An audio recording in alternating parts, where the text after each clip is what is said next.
आज की इस वीडियो में हम बात करने वाले हैं अल्जाइमर डिजीज। इस बीमारी के अंदर इंसान की याददाश्त चली जाती है, वो चीजों को भूलना शुरू हो जाता है। हम बात करेंगे ये बीमारी क्या है, ये क्यों होती है, जिस्म के ऊपर इसकी क्या अलामात जाहिर होती हैं, लेबॉर्ट्री में कौन से टेस्ट परफॉर्म करवाए जा सकते हैं और किन मेडिसिन के इस्तेमाल से अल्जाइमर डिजीज का इलाज किया जा सकता है। ऐसी इन्फॉर्मेटिव वीडियोस देखने के लिए हमारे इस चैनल को सब्सक्राइब करें और बेल आइकन को प्रेस करें। What is Alzheimer disease? इस बीमारी को डायमेंशिया भी कहते हैं। डायमेंशिया बेसिकली मेमोरी लॉस को कहा जाता है। याददाश्त का कम हो जाना, चीजों को भूलना शुरू हो जाना, किसी चीज को प्रॉपर तरीके से याद ना कर पाना। ये बीमारी ज्यादातर ओल्ड एज के लोगों को होती है। हमारे दिमाग या ब्रेन के अंदर एक पार्ट होता है जिसको सेरिबेलम कहा जाता है। ब्रेन का ये हिस्सा हमारी फिजिकल मूवमेंट को कंट्रोल करता है। जब सेरिबेलम किसी बैक्टीरिया वायरसेस की वजह से इफेक्ट हो जाता है, ब्रेन के सेल्स लॉस होना शुरू हो जाती हैं। ब्रेन के सेल्स के टूटने की वजह से या कमजोर होने की वजह से मेमोरी लॉस होना शुरू हो जाती है। हम चीजों को भूलना स्टार्ट कर देते हैं। इस बीमारी को अल्जाइमर डिजीज कहा जाता है। काजेस क्या हो सकती हैं इस बीमारी की? बैक्टीरिया, वायरस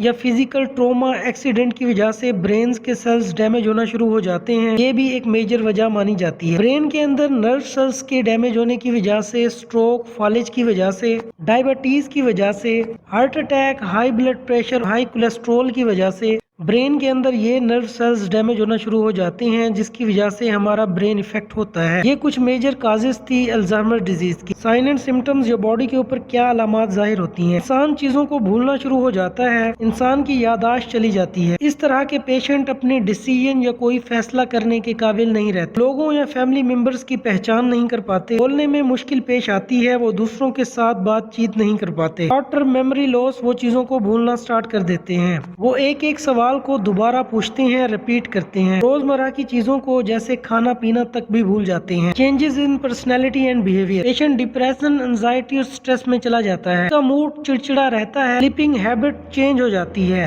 24 घंटे पेशेंट गुस्से में रहता है। डायग्नोस्टिक या लेबोरेटरी टेस्ट, स्कैन, एक्सरे और MRI की मदद से हम ब्रेन के क्लियर इमेज को देख सकते हैं और इस बीमारी को डायग्नोज कर सकते हैं। प्रिवेंशन या किन एहतियात की मदद से हम इस डिजीज को खत्म कर सकते हैं। ब्लड प्रेशर को मेंटेन करके हम इस डिजीज को कंट्रोल कर सकते हैं। ब्लड शुगर, डायबिटीज को कंट्रोल किया जाता है। अपने वेट को मेंटेन करें और डेली एक्सरसाइज परफॉर्म करें। स्ट्रेस, एंजाइटी और डिप्रेशन को कम करने के लिए रेगुलर एक्सरसाइज परफॉर्म की जाती है। स्मोकिंग और अल्कोहल को खत्म किया जाता है। ट्रीटमेंट प्लान, लैंटामाइन मेडिसिन का इस्तेमाल किया जाता है ताकि नर्वस सिस्टम को इम्प्रूव किया जा सके। ये medicine acetyl choline esterase inhibitor class से बिलोंग करती हैं। कोलिनेज एस्ट्रेज इनहिबिटर का इस्तेमाल किया जाता है। ये तमाम मेडिसिन ब्लड प्रेशर को मेंटेन करती हैं, नर्वस सिस्टम को इम्प्रूव करती हैं। इन्फॉर्मेटिव वीडियोस देखने के लिए हमारे इस चैनल मेडिक्स हॉस्पिटल को सब्सक्राइब करें और बेल आइकन को प्रेस करें।